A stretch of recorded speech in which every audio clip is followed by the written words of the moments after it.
Hello and welcome to New Filmmakers Los Angeles. My name is Danny DeLillo. We're here at the South Park Center. I'm delighted to be joined with Elijah with his movie, What Kind of Day Has It Been? Let's take a look at the clip.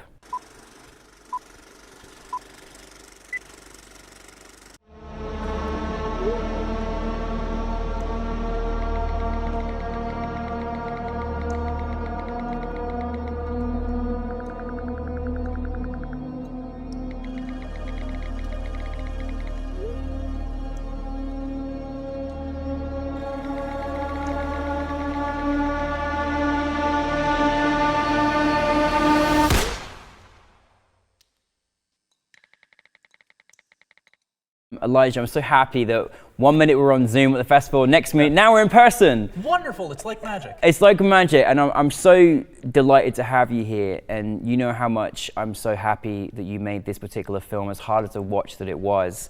For those that haven't seen your film, Elijah, tell us a brief synopsis. Yeah, well, first, thank you for having me here. I really appreciate it. I've really loved the entire experience with NewFilmmakers Los Angeles. It's been an incredible festival.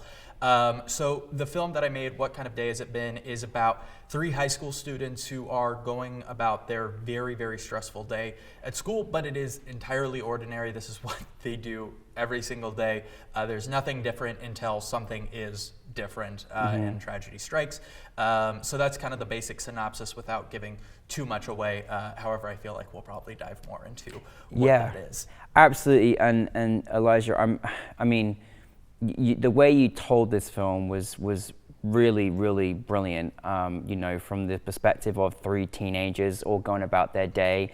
You know, as sad as it is, I love the way, sad as the story is, I love the way the style is and the way you kind of covered their lives, just going about their everyday lives together.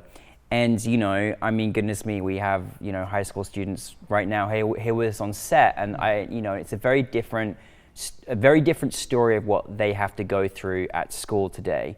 Right. Now, I say where your inspiration came from, but what was kind of the point for you, where was the point for you where you decided to turn this particular story into a film? So for me, I didn't, kind of the turn of the film is at that 4-minute mark. There is the sound of a gunshot going off, and the kids realize that they are about to be, unfortunately, in a national news cycle.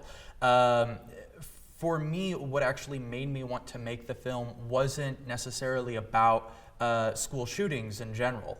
That was kind of an afterthought in some way, because what I really wanted to focus on is that this is another layer of stress that modern high school students have to worry about. Correct, is this kind of event taking place. But every single day in high schools, kids are inundated with assignments, expectations, and thoughts about their life after they leave those halls, and the expectations of what they are going to be. And really, I try and boil it down in the film to be very simply showing how one homework assignment to some high school students feels like the difference between the life they want to live and the life that they'll never get to.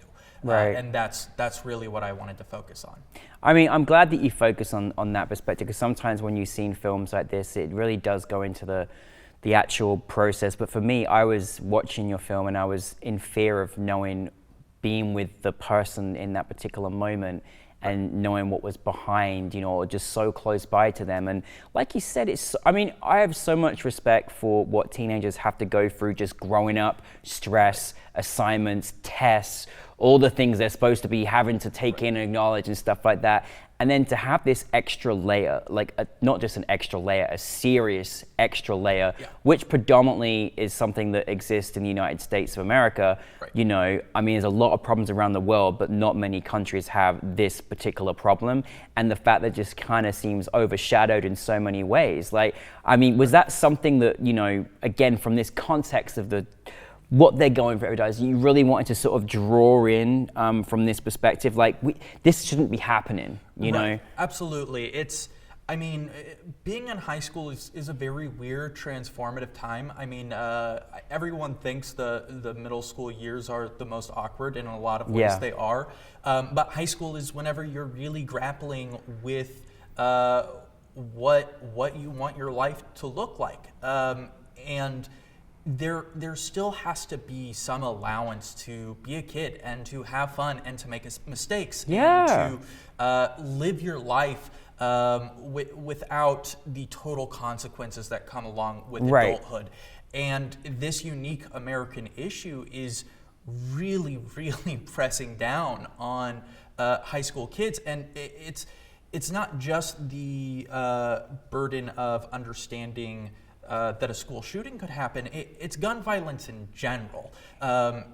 Not just even in the violent sense, but also in our own mental health. And the devastating effects that having a gun in a household with a depressed student can lead to tragedy. And does every single day. And that's kind of the approach that I wanted to take to it, was realizing that there's many layers to this. It is not just this one event. It's events that are happening every day, and some of them are huge, and some of them are not going to get front page media coverage, but they're all very important, and it all needs to be discussed. Absolutely. And I'm just so curious, when you're talking to like your DP or your production team, like, the tension was really built up, and I love the way that it was shot, you know, for the messages and everything else. Like, all of that was so effective, and I really, as much as it was hard to watch film, I appreciated the style in which you did that.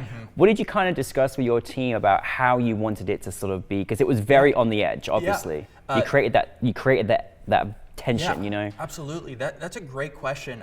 Dakota Hadfield was the DP on this project. He actually came in as the DP kind of last minute, and I could not have been happier. I mean, again, the entire crew made me look way more talented than I actually am.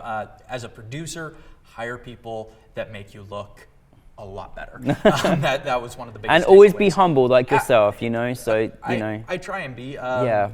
Because I think it's important to remember that it is a collaborative process. Even though it is something that I lived with for a very long time, it was a team effort, and I couldn't have been more happy. But it was engineered very specifically. I mean, every shot, every detail of it. Whenever we had those initial talks, you know, one of the fundamentals of filmmaking is going out, working your way in. So you save your close-ups for the most intense moments, right? Very good. So what we decided to do was realize that for these characters, everything feels intense. So we were going to reverse that. We were going to save our wide shots for what we felt were the most eerie, kind of strange, awkward moments in the film, and everything was going to feel intense by being in really, really close a lot of the time, and that's how we wanted to build tension. Was by taking that rule and flipping it on its head. You know, I can tell you got a very, got a hearty person to tell stories like this. You're a certain kind of person that's willing to go to a place to tell a story that's as important as this story. And I'm just curious for you to finish up on, because I could talk about this for hours, but what stories drive you as a filmmaker that you want to tell, and then what is next for you? For me personally, it is the stories that aren't typically told, the stories that have been buried for a really long time. I want to use whatever privileges that I have as a straight white male in this society to push forward new narratives, because my narrative is old. It's old. It's told. We've done it. We've been there so many times. I want to make stories that have deep purpose and meaning, that look at society and say, is this actually what we want to be? Because I look around the world and it's scary. It's not fun. It hurts a lot of the time. And that's as someone with a lot of privilege. I can't imagine how scary it is whenever you don't. So I want to lift up those voices. I want to help tell those stories in whatever way I can, and figure out when I need to take a backseat and whenever I can walk alongside someone.